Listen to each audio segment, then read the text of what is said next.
شرعی حجاب کې کم شروط پکار دي هغه کم حجاب دی چې هغې ته موږ شرعي اسلامي حجاب ویلی شو دا ډېر اهمه خبره ده زموږ ټولو دپاره اهمه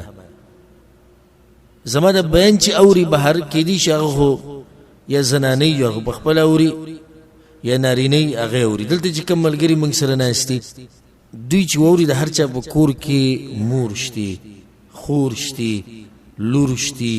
ښځه شتي داسې ده که نه ده دا مسله زموږ د ټولو ده دا مسله زموږ د ټولو ده بله په کور کې پرده لازمول دا هم زما ستا کار دی دا هم زما ستا کار دی نو دا څنګه پرده لازمول غواړي چې دا خو تا ته معلومه وي که نه چې دا څنګه حجاب دی چې دی خو تا ته پته نن سبا خو حجابونه راوتي دي په نمونو بعض به ته پکې زه ذکر کوم اسلامي حجاب او اسلامي پرده په هغې کې اولنی شرط دا دی چې جسم به پکې ټول پټي اولنی شرط جسم به پکې ټول پټي داسې برقه او داسې عبایا چې هغه د زنانه د سر نه د خپو پورې پټۍ دا اولنی شرط په قرآن کې الله دا خبره کړې ده اے پیغمبره قل لازواجک وبناتک ونساء المؤمنین یدنین علیهن من جلابیبهن اے پیغمبر ووایه خپلو بیبیانو ته خپلو لوڼو ته ګوره شروع د پیغمبر د بیبیانو نه وکړه خپلو بیبیانو ته ووایه خپلو لوڼو ته ووایه د مسلمانانو د ښځو ته ووایه چې په ځان دې غټې غټې صادرې راواچوي غټې غټې ولې چې دا جسم پکې ټول پټ شي په بل آیت کې الله سبحانه وتعالی ولا یبدین زینتهن دوی به خپل ډول دا نه راښکاره کوي الا ما ظهر منها مګر چې راښکاره کېږي دا کوم ډول چې راښکاره کېږي د هغې مبارک صحابه کرامو سلفو دا تفسیر کړی دی الا ما ظهر منها مطلب دغه دا برقه چې ښکاره ده په دې الله نه نیسي یا سترګې ښکاره کړې ده د لار د معلومولو دپاره په دې باندې الله نه نیسي یا دی زنانه نه څه شی ولیدو هغې راغستو یا په پوړو باندې خطا او غیر ارادي مثال کې لاس ښکاره شو خپه ښکاره شوه په دې باندې الله نه رانیسي سو یو هغه هم دی که نه زموږ بالاقو کې چلیږي او بازارونو کې او نری لوپټه هغه به یې تو کړي او هغه د تشو تم نه رسي یو حجاب دا دی شرط اولنی څه شو ټول بدن به پټي دویم شرط دا دی دا ډېر اهم شرط دا حجاب به په خپل ډول نه وي دا حجاب به ډول او زینت نه وي ګورئ وجه دا ده دا حجاب زنانه د دې دپاره اچوي چې ډول پکې پټ کي نه د دې دپاره چې ښه ډول راښکاره کړي ځکه زه اکثر د ملګرو ته وایم همدا نن سبا چې کومې برقې دي او کوم حجابونه دي د دې دپاره بله برقه پکار ده چې دا ډول پکې پټ شي لکه اوس یو زنانه د برقې اچولې ده هغې غمي لګېدلي شتي دي چې که نشتي غمي پې لګېدلي اوس بله یو کپړه پکار دی چې په دې له پاسه یې ور واچوي چې دا غمي وله پټ کړي ځکه دا خبره یاده ساتئ چې کومه زنانه دا وایي چې زما هغه برقه خوښه ده چې به یې کې غمي زما هغه برقه خوښه ده چې هغه داسې هغه داسې پوه شه چې دی بهر دې سړو ته ښایي واضحه ده دا دې خاوند لیدلې ده که نه ده لیدلې ده ښه دا اوس د چا که رځي پروګرام له د خپل کور نه به بل کور ته ځي که نه د کور نه چې دا بل کور ته لاړه هلته به دا د برقه لري کې دننه چې به څنګه کپړې مچولي دي زنانه به وي داسې ده که نه ده اوس د کور نه د کوره پورې چې دا کوم سفر دی په لاره په دې کې څه ضرورت دی چې دا غمو والا او تنګې او لنډې برقې اچوي دغه یو جواب دی چې په دې لاره یې د خلکو ته ښایي زه خو وایم چې یو غټ کمبل دې په ځان راواچوي ولې ځکه چې خاوند خو داسې هم لیدلې ده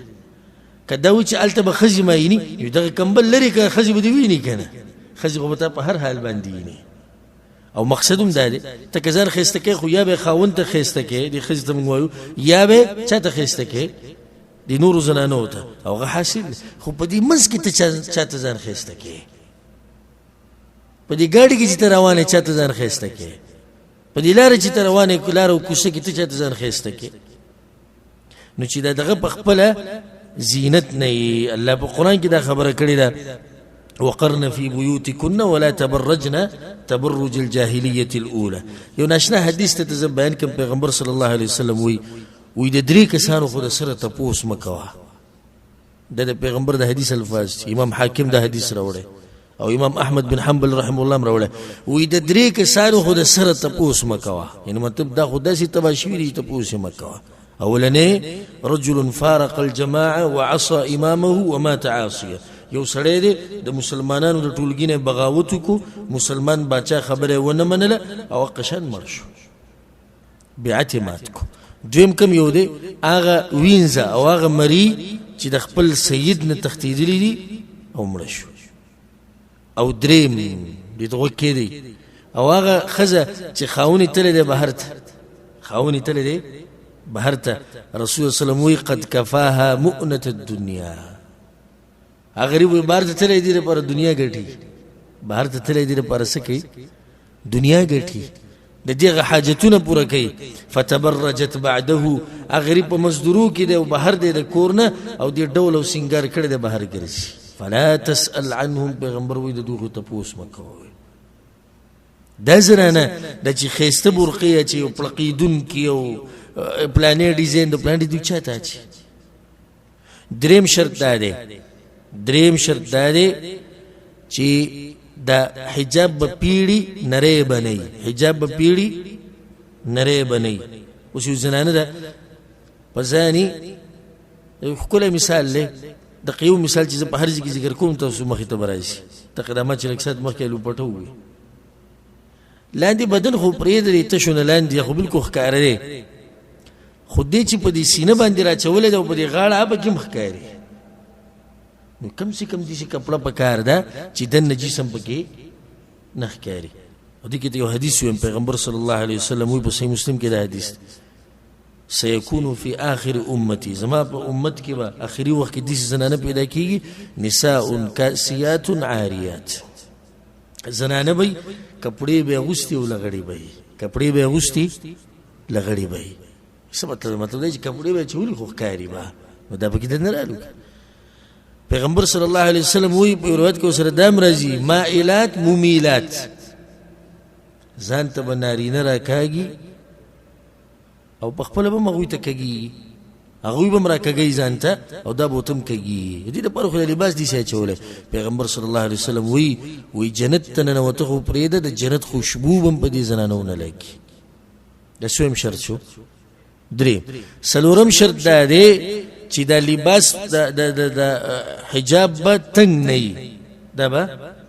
تنګ نه وي. یو نیم زنانه والعیاذ بالله داسې برقه اچولي چې د جسم هر اندام وله شمارلی شي، د جسم هر اندام وله شمارلی شي. نو دې ځان پټ کړی دی که ځان یې ښه ښکاره کړی؟ ځان یې ښه ښکاره کړی. او زویم د دې زنانه فتنه د ټولو نه تیزوي. دا کمی چې تنګه برقه اچولي یا پړقېدونکي برقې اچولي یا نن سبا هغه بله کپړه ده هغه خویه غونته کپړه هغه برقې اچولي، د دې فتنه د نورو نه هم زوروری. وجه دا دی چې دغه کم چې بیمار دی هغه دا معلومول غواړي چې د دې تورې کپړې نه اخوا به څنګه زنانه وي، دا معلومول غواړي. ښه اوس یو زنانه ده ځوانه جنۍ ښایسته جنۍ غوټه برقې راچولې په دې سر باندې جسم بلکل پټ دی. دغه بیماران ناست دي په لاره کې یو جنۍ راروانه مړه لرکه ولې لرکه دوه خبرې دي ځکه وایي لرکه. یوه د دې برقې نه او د دې حجاب نه معلومیږي چې کور ډېر دروند دی، نو وروسته راته بیا جاښه جوړېږي. د دې برقې نه معلومیږي چې شاته سړي څه دي ډېر درانه دي، بیا راته وروسته جاښه جوړېږي. دویمه پرېږده ولې ښایست یې نه ښکاري. دا خو کېدای شي بوډۍ بس پکې مړ وي د نیا په عمر دي راته وي دا ښایست هغې پټ دی. دا بله روانه ده تنګه برقه او دننه جسم پکې ښکاري ورسره روان، دا پسې ورپسې شو. دوه خبرو د لاسه ورپسې شو. یوه شاته سړونه مه یېرېږه، خیر خیریت دی، هلته چوټي ده، هلته څه ده د هر څه چوټي شوې ده. که شاته وې دا به داسې نه وی. دویمه چې دا ښځه به ګوره څنګه دا معلومول غواړي دوی ځکه چې اوس هغه نوی حجاب راوتی دی خوله یې پټه کړي زه ته حیران شم پوزه ښکاري نینګي ښکاري سترګې ښکاري روزې ښکاري تندې ښکاري څه یې پټه کړې ده خوله یې پټه کړې ده جي هغه هم داسې دوه ګوتې په ایښودي نو په خبرو کې ته هغه هم ولیکي الله یې زموږ په معاشرې باندې رحم وکړي دا حالات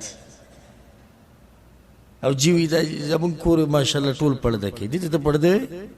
دا خو ښه فتنه جوړه کړې ده اکثر دې څه شي دا نه ده چې تنګ او لنډ او د هر شی چې ولي او دا الکان پسې ورپسې یو طرف ته او بل طرف ته یو طرف ته او بل طرف ته چې دا مخ کار شي نو کېدای شي بېهوشه شي د الله په دې ځمکه باندې به دا یو بدشکله ښځه خو په دې قیسو یې ځان ښایسته کړی د هلکان پسې روان دي نو څلورم شرط څه شو چې دا کپړې به تنګې نه وي دې کې ته یو ناشنا روایت ذکر کوم اسامه بن زید رضی الله عنه وی پیغمبر صلی الله علیه وسلم مال یو کپړه راکړه او دا پیغمبر صلی الله علیه وسلم بل چا هدیه کې ورکړې وه پیغمبر ماته چې اسامه واله ستا شو وی کپړه ما ویوړه کور کې مې خپلې ښځې له ورکړه چې بیا رالم پیغمبر صلی الله علیه وسلم ماته وی چې کپړه دې څه کړه ما خو په تا ونه لیده او ما تر درکړې ته بازار راواچي تا څه کړه ما ورته وی چې کسوتها امرأتي ما خپلې ښځې له ورکړه هله وی ځه لاړ شه پسې هغې ته ووایه چې لاندې ته ګورې څه واغونده د جسم هډوکې پکې راښکاره نه شه کپړه نری ده ګورې هله وی لاړ شه ورته ووایه چې ګوره داسې استعمال نه کړي لاندې ته یو کپړه بله لازم ده ځکه چې کپړه څه ده نری ده دا واضح حدیث دی واضح حدیث دی امام احمد امام بیهقي رحمهم الله دواړو راوړی پنځم شرط دا دی چې په دې به خوشبو نه وي په دې به خوشبو نه پیغمبر صلی الله علیه وسلم وی ابو موسی اشعری ځان حدیث دی هر زنانه چې اوته او خوشبو لګول دي لپاره چې به خلکو لګي ولاره چې کوم خلک دي فهي زانیه د زناکار ده یو ناشنا روایت ابو هريره رضی الله عنه الناس یو خزه هغه باندې چې تیر شو نو سیلې چلیدنه د خوشبو راوړه په د باندې ولګیده کله چې سیلې به د خوشبو الوسی نه د خوشبو په د باندې ولګیده چې ولګیده आवाज یې وته جمعه ته روانه وي که جمعه ته روانه هغه ته او جمعه ته روانه او د جمعه ته پاره دي کې خوشبو لګولې د منځ د پاره هغه ته او اوس ګوره دې مقصد ته روانه چرته ده جمعه او خوشبو ولې لګولې ده جمعه ته د منځ د پاره زدنن سبا زنانه نه دومه کم چې دې د پاره وځي چې بلاره کې سړو ته خوشبو لاړې شي چې په خيسته ښکار شي ناغه ته وی لاړه شو واپس دا خوشبو د ځان نوینځه ما د پیغمبر صلی الله علیه وسلم نه دا خبره اوریدلې ده چې هر کله یو زنانه راوته او جمعه ته تلا او دې خوشبو ولګوله الله د دین دغه وخت پورې موز نه قبلې چې سو پورې کور ته واپس نه تیری او د خوشبو نه یې زنانه واپس لاړه خوشبو یې شپږم شرط دا دی چې دا لباس به د سړو د لباس د حجاب به د سړو د حجاب په شان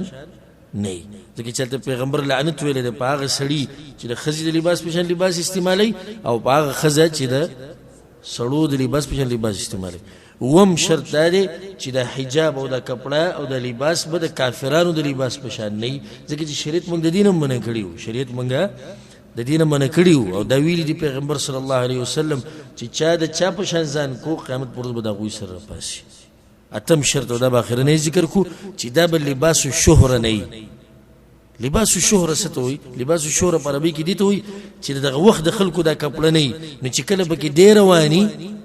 نو خلک ټول دته ګوري ځکه حدیث کې دا راځي عبد الله بن عمر د حدیث ته پیغمبر صلی الله علیه وسلم وی چا چې په دنیا کې د شهرت جامې واغوستي ځان مشهورو قیامت پر ورځ الله سبحانه وتعالی د ذلت کپړه ورواچي د ذلت کپړه بوته ورواچي والله اعلم